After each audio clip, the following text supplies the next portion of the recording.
गांव का नाम है अरण। इस गांव में श्री संत सावतामाळी महाराज समाधि मंदिर है। ये है सतीश गाडगे, ये एक प्रोफेशनली टीचर है।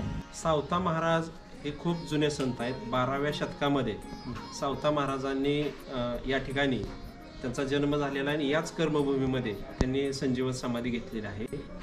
12व्या शतकामध्ये संत नामदेव महाराज, ज्ञानेश्वर महाराज यांच्या समकालीन आणि सगळ्या संतांची शिरोमणी म्हणून सावता महाराजांना उपाधी दिली जाते। या आरण गावाचं वैशिष्ट्य असं आहे की या गावामधला प्रत्येक जण कामाला देव मानतो। म्हणजे जसे सावता महाराजांनी जी शिकवण दिलेली आहे की श्रमाला देव माना। आज आमच्या गावामध्ये जवळजवळ 7 ते 8 हजार लोकसंख्येचं गाव आहे।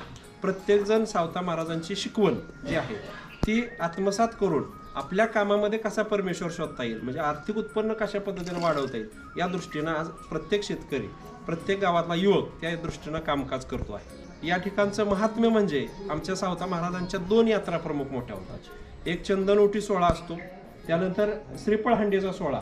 हा सोहळा आषाढ वद्य अमावस्येला पांडुरंगाची पालखी या ठिकाणी 4 दिवस मुक्कामाला असते आणि त्यावेळेस हा सोहळा म्हणजे संजीवन समाधीच्या दिवशी आणि त्याच्या दुसऱ्या दिवशी जवळजवळ 50 ते 60 हजार लोक या ठिकाणी मुक्कामाला असतात आणि तो सोहळा अतिशय चांगल्या पद्धतीने होतो।